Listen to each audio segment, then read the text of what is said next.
seen one of my programs in the past, I like to get into the biographies of the people that I'm talking about, as well as their ideas. So let's look first at Will, and then we'll go to Ariel and for a while, and then their life together, and back and forth a little bit. Will's family came from French Canadian stock. Amazing thing about his background: his father was illiterate, but he rose, as you could back at that time, to a pretty responsible position. And his mother's fondest wish is, this is my boy, and he's going to be a Catholic priest. Didn't quite work out that way. In fact, to a large extent, just the opposite, as we'll see. He did go to parochial schools and St. Peter's College in New Jersey, Catholic college. And then he started reading the kind of stuff that pretty antithetical to Catholicism and religion in general. Actually, that's much more true of Marx explicitly. Darwin actually trained as a clergyman after he figured out medical school wasn't working well for him. He thought, well, if I can be a country parson, I'll have plenty of time to go on my walks around the English countryside and collect plant specimens and pursue my real interest of biology. But his life took off in a different direction after the voyage of the Beagle. But the more Will read of these books that were contrary to religious perspectives, the more they made sense to him. He began explicitly rejecting the theology of Catholicism, and didn't completely reject religion altogether, but he went into a period of political extremism, socialism, and kind of gravitated or bounced around from socialism to anarchism, communism, flirted with communism for a while. And anarchism was actually quite strong and quite prominent, starting with the late 1800s, especially in Russia. There were a couple of Russian anarchist philosophers, political philosophers, Mikhail Bakunin and Peter Kropotkin, and it was their work that actually fueled the first of the Russian revolutions, an attempt in 1905 to overthrow the Tsarist regime that failed. And then especially Kropotkin was instrumental in the Bolshevik Revolution that did succeed in 1917. Alpina has its own connection with anarchism. Does anybody remember what that is? There was a fellow from Posen, and I think in part from Alpina, who committed a horrifying violent act on the basis of his anarchist sympathies right around this time. Anybody remember who I'm talking about? Well, it was a man, wasn't it, that was connected to an assassination? Yes, Leon Holgosh was his name. Okay. And he is the one who grew up in Northeast Michigan and then went on to assassinate William McKinley. Uh-huh. And he was anarchist, or people who are opposed to government of any kind. And so that's how somebody from Northeast Michigan carried out those anarchist sympathies. You may remember seeing cartoons of anarchists that come from that time, a really barbaric looking fellow holding a bomb that looks like a cannonball and a fuse that is going off. That was just a part of the political landscape 120 years ago or so. And it attracted the sympathy of a lot of different people, including Will Durant. His parents, once the Catholic Church found out he was lecturing to anarchist societies, he was excommunicated, and just one drifted for a while. He didn't know, okay, I'm not a Catholic anymore. My parents will have nothing to do with me. They later reconciled. Where is my purpose in life, and what am I going to do? Were questions that were uppermost in his mind. He began lecturing to a facility called the New York Labor Temple. And he says in some of his memoirs, it was like I wasn't going to be a priest in the Catholic Church, but there's a kind of a secular religion of social advancement where I can function something like a priest. I can be a leader in that in that movement and maybe fulfill something of what I was supposed to do. In spite of his excommunication, he was a faculty member at Seton Hall University, a Catholic school in New Jersey. But then he started teaching at a high school for our modern school. It was named for a Spanish anarchist who was put to death. And the curriculum there was let's depend on our reason. It was very much an Enlightenment type of philosophy, secularism, opposition to religion, belief that we can do much better without the influence of religion, and nothing to do with government coercion. I should also mention Leo Tolstoy had anarchist sympathies, never called himself an anarchist, but again, this tendency towards rejection of government altogether because governments were so distrusted was quite strong during this period of time. And so there was actually a school set up in New York for by people who believed in anarchism and wanted to raise the next generation in the spirit of those ideas. There's Will as a young man, and all dressed up. It doesn't look like an anarchist, does he? But then we start off with the life of Ariel. Actually, that's a nickname that he gave her. For a while, he called her Puck, and she commented later, well, he gave me two nicknames, both of which were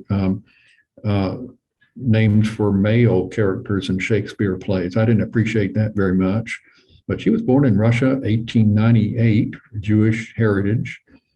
Came to the U.S. and she was a student for our modern school.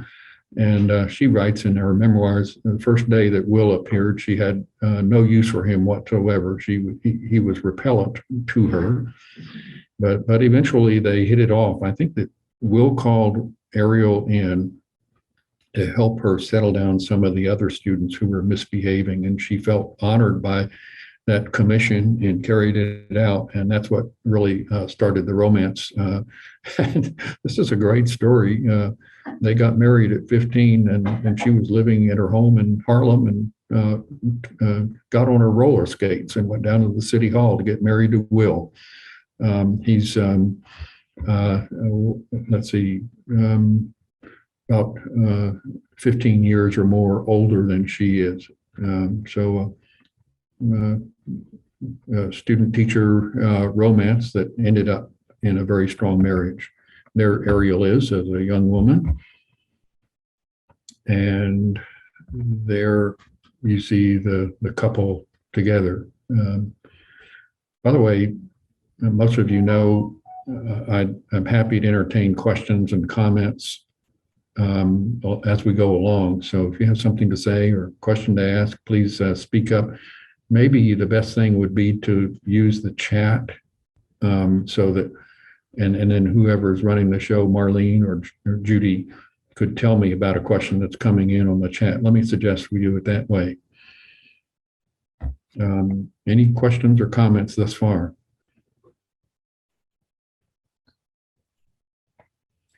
Okay, here we go. They had a daughter, Ethel, and also raised a son, Louis, from Ariel's sister. Louis grew up to go to college. I believe he went to Cornell University, got a bachelor's degree, and when World War II broke out, he joined the Army as an officer and came back and did very well in life. I don't remember too much about Ethel, but Ariel was a strong collaborator with Will, and the Story of Civilization, 11-volume history of the world, was a work in which he started writing as the author, and halfway through she was listed as a co-author. She eventually, with him, won the Pulitzer Prize in 1968 for the Story of Civilization, and they were both awarded jointly the Presidential Medal of Freedom. I have some pictures of that award down the line here. There she is in a little bit later in life. And now back to Will. He went to Columbia University, got a PhD in philosophy, year as an instructor. He, although he, as the blurb on the program says, he had a very, sometimes very antagonistic relationship with the professoriate and with the academic world. He does remember his time there very fondly. He was especially close to the philosopher John Dewey, on whom I did an ALL program some years ago. But he was had his differences with academics, as we will see. He got started as an author with a kind of an offbeat maverick publisher. His name is given there, and this Haldeman Julius had got to know Will and said, "Why don't you write just little short synopses of some of the philosophers that you know about?" And so Will got started, gave it a whirl, and wrote a number of them. They look. I've seen a picture of how they look. They're sort of like blue books that a student would turn in for an exam paper. They were sold very cheaply, 5 or 10 cents each. They were popular, and so the really big deal in Will's life that vaulted into national and international fame and opened up many other doors for him was The Story of Philosophy, which was just basically a collection of what he'd written for those little blue books. It became a bestseller, many editions, and it quickly, rocketed him to fame and began being the main way that he earned a living, along with lectures that he was invited to as a result of the fame of his books. Now, he was tapping into something that had already been done by H.G. Wells, a science fiction writer. Wells, in addition to his other writings, wrote an outline of history, a single volume of the history of the whole world, Eastern and Western civilizations, that was written for ordinary people. It wasn't intended for scholars. It didn't have a lot of scholarly apparatus connected with it. It was broad rather than deep, you could say. Will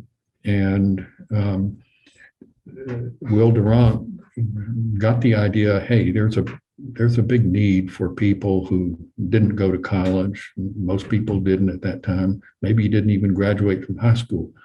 And he looked at academia, and he was quite critical of how much knowledge had grown. I mean, not particularly that, but when there's a lot more knowledge, you're going to have specialists knowing, as he put it, more and more about less and less. You've probably heard that before. This is some of the pretty harsh criticism that he made of the professoriate and how scholarship was going at the time. Uh, I'll just give you a chance to read those comments, and then I've got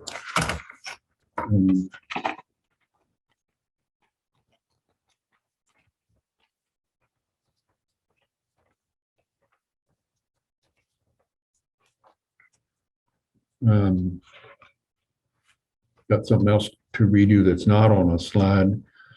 So you can see a real attack on what professors were doing at that time, is just cutting out ordinary people who wanted to learn something. Here's a counter attack from a guy named J.H. Plum, professor of history, Cambridge University, commenting on the Durant's Story of Civilization books. Plum is a professor of history at Cambridge University. These volumes rest on the shelves of 1,000 libraries and are daily plundered by hundreds of students in search of easily digestible introductions of their weekly work. General readers have found the diet offered by the Durants very much to their palate. More is the pity. The foundations of their history is as shoddy as the superstructure is glamorous. The Durants ignore almost completely, and in the most astonishing way, the work of professional scholars. Worse than their ripe errors of scholarship and their wanton ignorance of professional studies is their basic attitude to the historical process. They reduce everything to soft-minded pulp. So those are just examples of how the war of words took place between the Durants, Will in particular with these quotations, and the professional historians and philosophers. But Will and Ariel knew what they were doing, and they didn't care for the admiration of the scholars. They found a great many people, just hundreds and millions of people who read their books and really benefited from them. The Story of Philosophy, again, 1926, exposition, criticism. The remarkable thing for me as a philosopher is which ones he included, and also which ones he left out. These are the philosophers he did include, and all of these are well-recognized philosophers, although some much more than others. Plato, of course, is much more well-known than Henri Bergson and Benedetto Croce. The last six there, he wanted to include three European philosophers that were very prominent, living philosophers in the 1920s. So Bergson, Croce, and Russell were French, Italian, and English, of course. And then he also wanted to include three American philosophers, Santayana, James, and Dewey, his mentor at Columbia. The others are well-known Western philosophers, but look at who he left out. These are very important Western philosophers who would appear in any Western history of Western philosophy. Not completely left out, but if they're mentioned at all, only in a very passing way, no serious attention given to them. So essentially, I think it's interesting who he included, who he left out. Augustine and Aquinas are the most important Catholic philosophers of the medieval period, and his estrangement from Catholicism, I think, had a lot to do with leaving out any significant treatment of those two philosophers. But there are lots of others. Locke and Descartes and Leibniz, Berkeley are very important for epistemology, the theory of knowledge. Will Durant actually considered epistemology to be something that should be studied by physiologists and social scientists rather than philosophers. He didn't really consider epistemology to be an important part of philosophy. let's see, he's very good about putting philosophers in their historical context, personal anecdotes. There's a lovely story about Plato's death. Plato is an old man, and he gets invited to a wedding celebration, and everybody's carousing and having a great time. And Plato joins in with them for a while, and then he gets tired and sleepy, like a man of 80 would do. And so he looks for a quiet corner of the house to just rest for a little while. The party goes on, and finally the next morning people are looking around, well, what happened to Plato? And they find that he passed away during his sleep, taking a rest from this party. It's just a charming story about how Plato's life ended. And he's always looking for relevance. What can we learn about this stuff from that we can apply to contemporary life?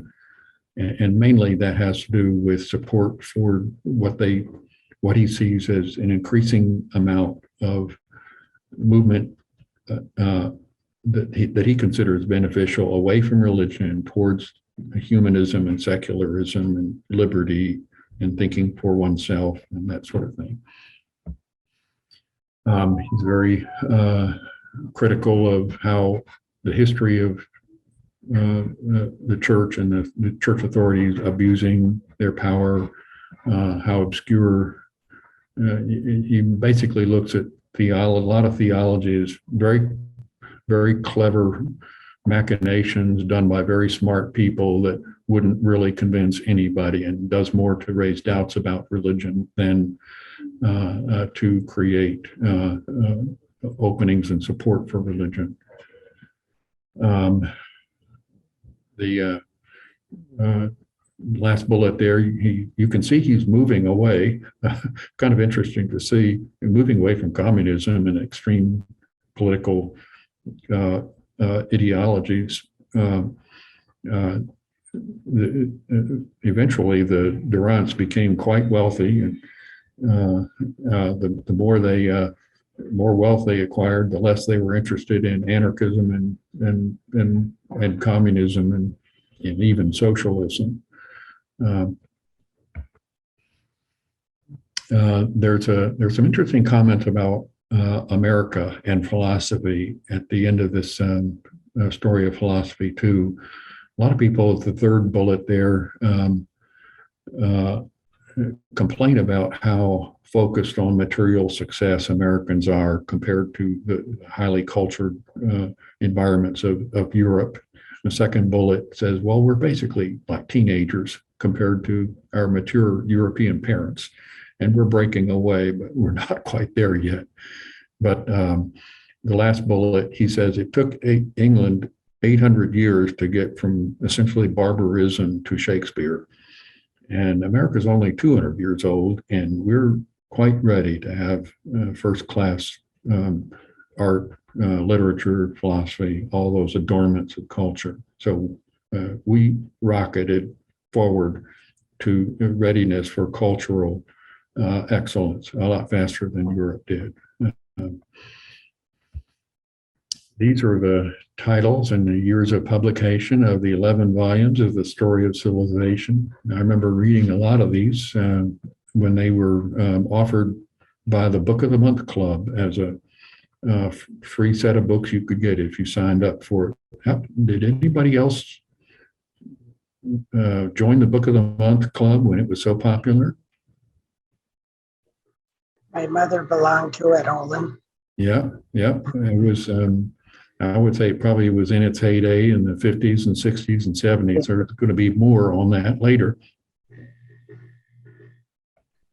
But they had all these kind of come-ons, and one of these was you could get the entire set of The Story of Civilization by Will and Ariel Durant for free if you would sign up. After they were almost finished with the Story of Civilization. I think they were still writing the last volume when they wrote a short 100-page book that I did reread in preparation for this program. I like their sense of humor in the first bullet. We're going to condense 100 centuries into 100 pages. Only a fool would do that, and here we go. The second bullet, just amazingly prescient on their part. If you look at China, China is predicted to be, this is the century we've just started, is predicted to be the Chinese century, just as last century was the American century. Look at the surge in population there and the surge in technology. Imagine being able to see that when, let's see, this book was written, I think in 1968, when China had very little economic strength. Let's see, lessons from biology, competition, selection, breeding. Forget about utopias.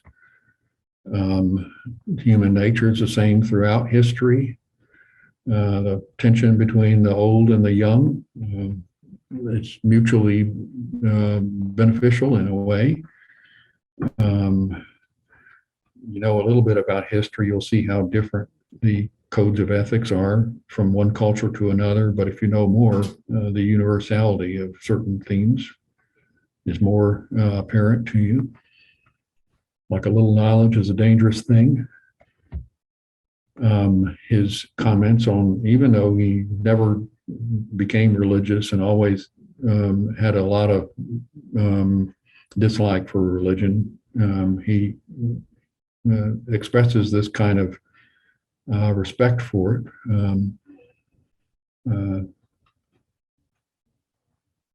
Recognizes that it's not just going to go away. It can be snuffed out in one way and rise up again some other way.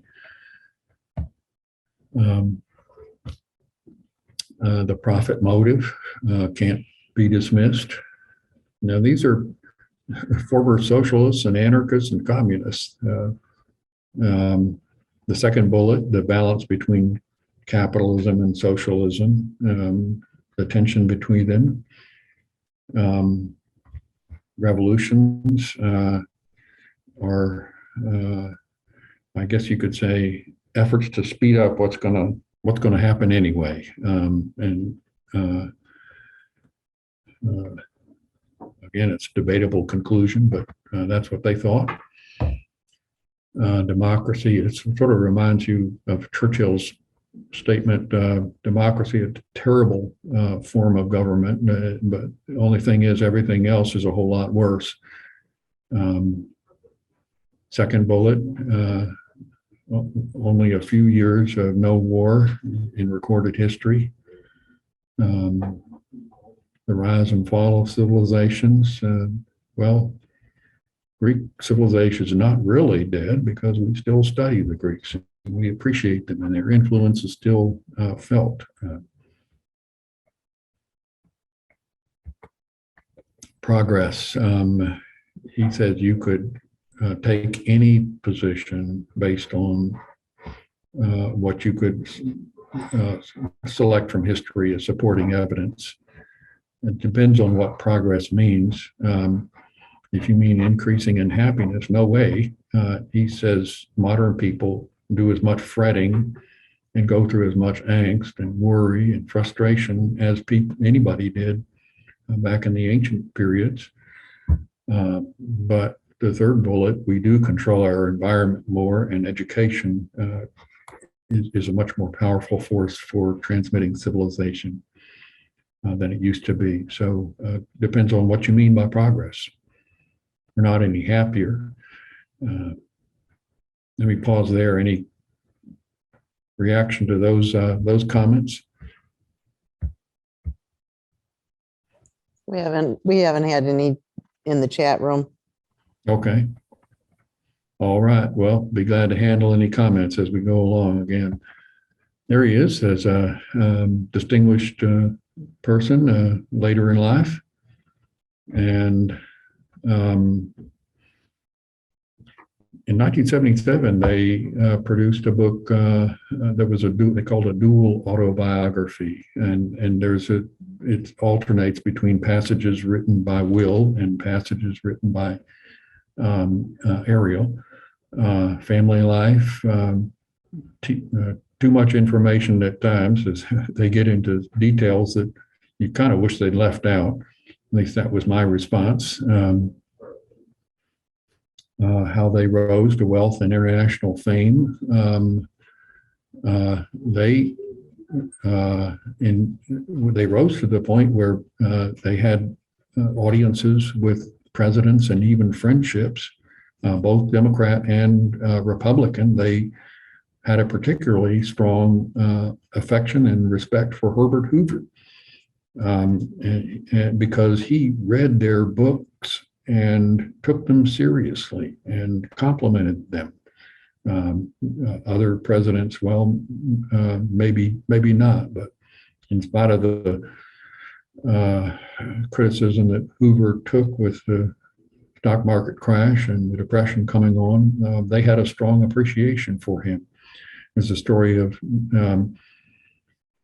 being invited to see Franklin Delano Roosevelt, and the Roosevelt's handlers asked Ariel to sit out in the lobby while Will went in, and Will spoke up to Roosevelt, said, "Well, I'd like to bring my wife in too." And he said, "Oh, sure." And he ordered that she be ushered in. And then when she came in, he expressed how embarrassed he was that he couldn't stand up in order to show respect for a lady. I thought that was an interesting detail.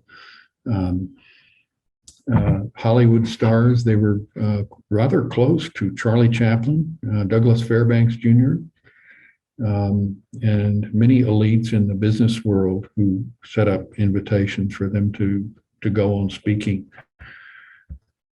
A little bit of Michigan here. The Battle Creek Sanatorium set up by J.H. Kellogg, who was a physician and brother of the guy that invented cereal. And they set up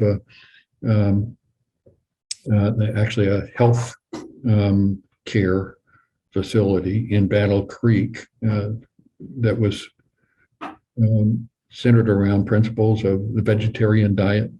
Will was pretty dedicated as a vegetarian. He couldn't always get out of eating meat, but he had a lot of respect and appreciation and connection with the Kellogg's and the work they were doing for healthcare. Especially Will did an incredible amount of travel, and it was very typical for him to be on the road for days, weeks, and he'd take the train or airplanes when they came along. He would he would give a lecture, work way into the night on his next book, and get up and jump on a train or an airplane the next day. This was basically to pay the bills. The books made them famous, but the lectures, lecture invitations, and the lecture fees were what really added to their treasury more than anything else. What really radiates is in this dual autobiography is how devoted they were to each other, and how true they remained to their basic values: freedom, equality, friendship, life of the mind. So it's a very impressive document of a marriage and a partnership, professional partnership. There they are. It's an older couple, and you can just tell the warmth from that picture. I put this in there because I first learned the word interdependence when I was in Alpena. I'd never heard of it before, but actually back in 1944, they were approached by some Christian and Jewish leaders about raising moral standards. This is the document that the Durants composed. It's all about respecting liberty, dignity of human beings, regardless of race, color, and creed, upholding, promoting human fellowship, human dignity, decency, ends with a prayer. And so, I don't know, I stuck this in there because this is an Alpena program, and I first learned about interdependence in Alpena. Very much like the Universal Declaration of Human Rights and the United Nations that was getting started about that time. Let's see, the end of their life, within 2 weeks of each other, Ariel died first, and Will was rather ill or incapacitated. They decided not to tell him, but I think he heard about it on the radio or indirectly somehow, died shortly thereafter. But before their death, toward the end of their life, as I mentioned, Pulitzer Prize came to them, and Presidential Medal of Freedom. There's Gerald Ford bestowing the Medal of Freedom on Will. Look at the date there. What's about to happen?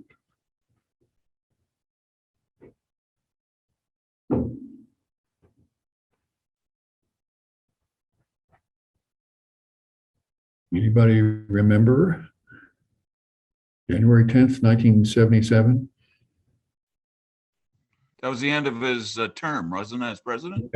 Yes, it was. He's been defeated by Jimmy Carter. Yes. And so in just a few days, Carter will take office, but Gerald is our Michigan president, is taking care of business in the last few days of his term. There he is with Ariel, looking gracious and appreciative on both sides.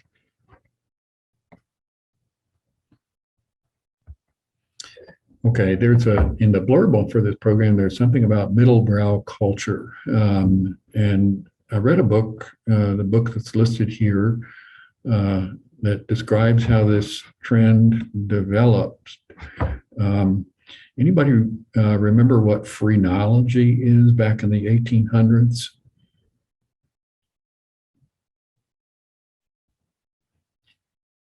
It was a pseudoscience and a form of medical quackery, I guess, that you could examine a person's head and feel the bumps on a person's head and the shape of the head and predict all kinds of things about them and their mental capacity. And then with anthropology, highbrow and lowbrow usage started to be used in late 1800s through the 1920s. Lowbrow refers to the skulls of humanoids like Neanderthals that were considered to be of low intelligence and to be barbaric. And I guess the idea of highbrow would be a very high educated and refined and culturally elevated and elite human beings, Homo sapiens. So that difference in physical anthropology, the science, as that science developed, came to be a symbol for cultural, the different levels of culture that was available to different levels of people. Of course, in the early 1900s, there was quite a bit of interest in eugenics and quite a bit of racist theory at that time, which talked about the inferiority of some races relative to others. The best educated people at that time, the social scientists, the elite universities, were all on board for the idea that Nordic races were superior to African races. And it was standard part of the curriculum in the Ivy League universities, and it was something that Woodrow Wilson believed in as an academic person with an academic background himself. Anyway, that's the highbrow versus lowbrow got started in that environment. Then the term, okay, is there anything in between, started to be used in the 1920s. There's a 1933 article called Message and Middlebrow. And the second bullet says, well, who are the middlebrow people? They're fairly literate, fairly civilized men and women. They're not tabloid addicts. Those are the lowbrows, and they're not a tiny group of intellectuals. There are a lot of them out there, and they deserve some attention. Virginia Woolf heard about them, and she archly described them, as you see that quotation there. She had no use for them. She was a highbrow, and she had little respect for people who were betwixt and between, as she says there.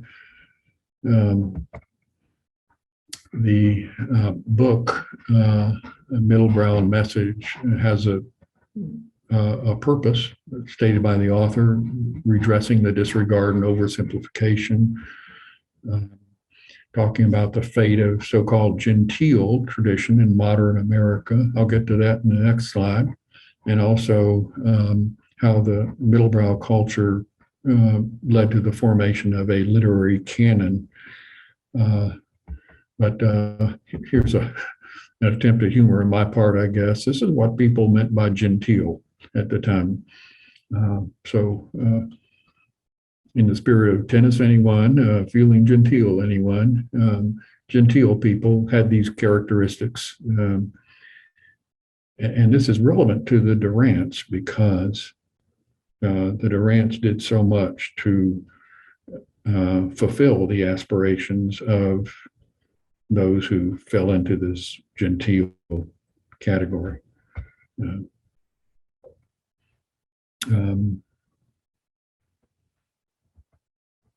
And so the examples of middlebrow culture, there's a chapter on each one of these in the book that I'm summarizing here.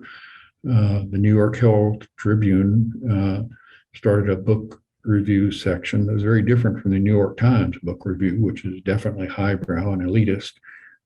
They featured books that ordinary, regular people with some interest in improving themselves would want to read. The Book of the Month Club was expressly designed to help people who wanted to be literate and make the most of their ability to read, know about what the most important books were of the time, of the sort that they could read. And so there was a panel of experts, though, who picked out then books that they thought the average person would be able to appreciate and understand. The Great Books edition, starting off with the president of Harvard University, Charles Eliot Norton, 120 years ago, put together what he called a 5-book bookshelf of Harvard classics. And they were classic editions, affordable editions that people could buy and bring into their living rooms. And whether they read them or not, made them at least look other than lowbrow. And then, of course, there's a whole chapter on Durant's Story of Philosophy as an example of middlebrow culture. Olin, we have a question. Pardon me? We have a question. Yes. Did the Durants cross paths with Eric Hoffer? That's a very good question, because Hoffer was the so-called longshoreman philosopher, and he wrote also for a general audience. And I don't know the answer to that question. I haven't come across, but anyway, Hoffer is in the same vein as the Durants in trying to reach out. Hoffer had really no use that I know of for academic philosophers, but was reaching out to a general audience just as the Durants were. And then we have one more question. Sure. Do you have any idea what percentages of the American population would have been considered lowbrow, middlebrow, and highbrow? As a follow-up, I wonder what they would consider the percentages. Well, the highbrow would probably be 5 or 10% of the best educated and most elite. And I probably this is just a guess, maybe 60, 70% middlebrow. The Information Please was also a popular radio show at this time where experts would get on the air, and ordinary people would have a question, would throw them questions that they were not prepared for. And the whole idea was, could an ordinary person stump the experts? And let's see how smart these people are, whether they can answer on the spot something that they weren't prepared to do so. So again, reaching out to the people in the middlebrow category. Durant's, in summation, made a very important, made it their life work to extend ideas about philosophy and history, especially. There's a lot of science in their history books to ordinary people. Like I said at the beginning, reminds me a lot of what we try to do in the community college business. And so I appreciate your attention and be glad to hear any concluding comments.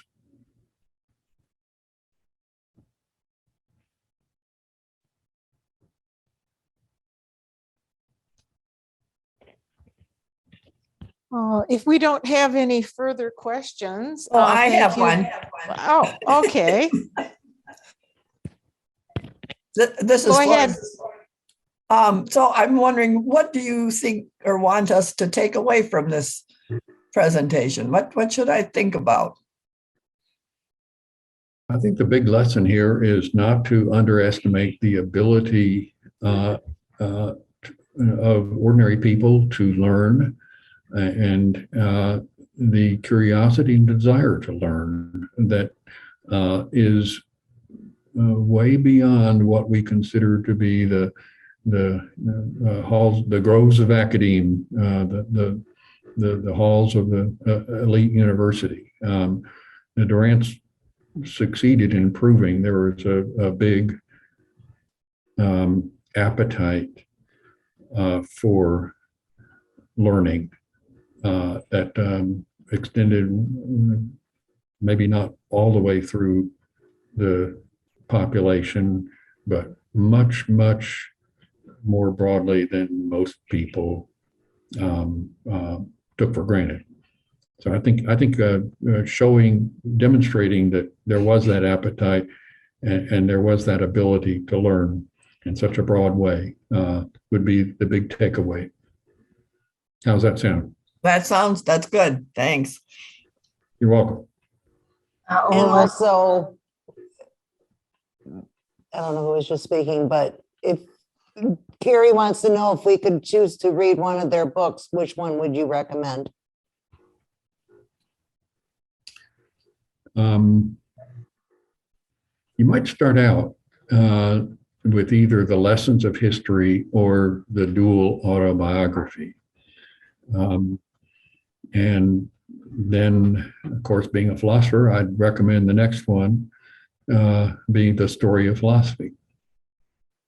But if you want to get to know them a little bit,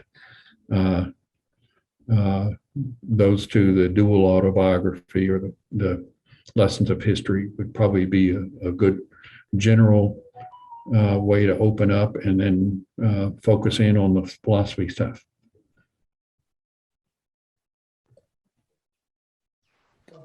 Yeah, Olin, Tom Hilberg. What is your definition of the word philosophy? Oh, well, the etymologically, philo means love and Sophia means wisdom. And so we put them together, it's the love of wisdom. And philosophers don't claim to have wisdom, they just claim to love it and pursue it ardently as they can. When I taught introduction to philosophy, I like to use a definition by a textbook author. Gary Kessler was his name, which was, I think I can quote it. The rational effort. Let me pause for a minute, get it right. The effort, the quest to rationally ask, understand, and answer fundamental questions. And so rational and fundamental are the key words there. Philosophers are committed to rationality as opposed to other ways of answering big questions in life, like on the basis of instinct or emotion or something like that. And the word fundamental means not a particular time and date type of question, or what is the atomic weight of this element or something like that, but the basic deep questions that underlie the human being's search for meaning and nature of reality and what we can know and what's right and wrong and those kinds of things. How about that? Thank you. And then we have, nice job, Dad. Thank you for this presentation. I appreciate that his publisher purposely set the prices very low for his books.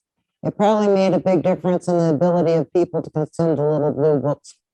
Cool. Very good. That's nice to hear.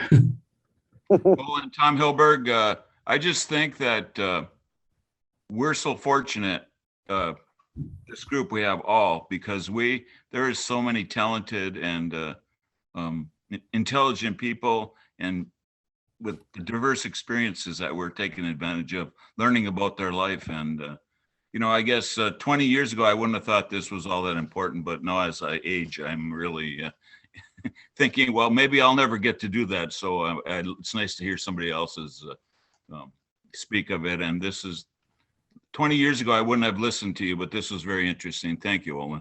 Well, you're welcome, how kind. And I'll echo the sentiment with go AL at ACC. Let's keep it rolling. Olin, this is just a comment on the word interdependence.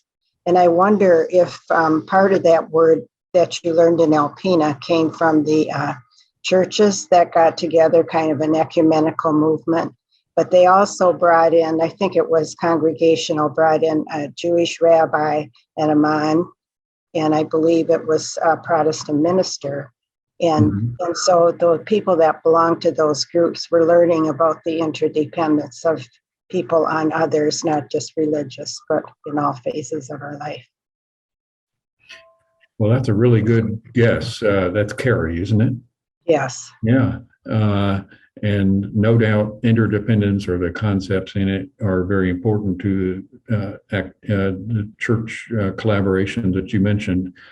Yes. But in fact, it was Greg Winter who introduced it to me. And one of his philosophies of life and business and so on, interaction with others, was it's not a good path to follow to be completely dependent. Maybe you're that way as a baby, but when you grow up to be assumed adult responsibilities, getting away from that complete dependence, it's a pretty good idea. On the other hand, it's not a good idea to be completely independent, Right. because people like that end up being isolated. They're so individualistic, you might say, that they don't care for, or they just can't connect with others. If I'm completely independent, I have no use for anybody. Probably nobody has any use for me. So something in between, which he called interdependence, was part of his personal and business philosophy. And he and his, I believe his siblings have been owners of a number of different companies around Alpena. And the relationship among those companies he refers to as an interdependent consortium. And so I've always enjoyed learning from Greg, and he's the one who introduced the term to me. That's interesting. And that would be a great way for all employers to be with their employees. Right. Carrie? Henry Ford tried to control. That was his idea at one point, to try to control, from the raw material to the final automobile. Right. And that never quite worked for him. And he was like America's first billionaire. And so Right. he couldn't make that happen. So we all have to realize we need some help, but we can do a lot ourselves, but we need a little push too. That's right. I think what you're referring to is also called vertical integration. And he got as far as he could in that direction. But again, I think interdependence is a valuable concept to use when you think about your relationship with others and how your business or your activities mesh with others, and not that you let others run over you, but you also have a willingness to work with others and look for complementarity in interacting with others.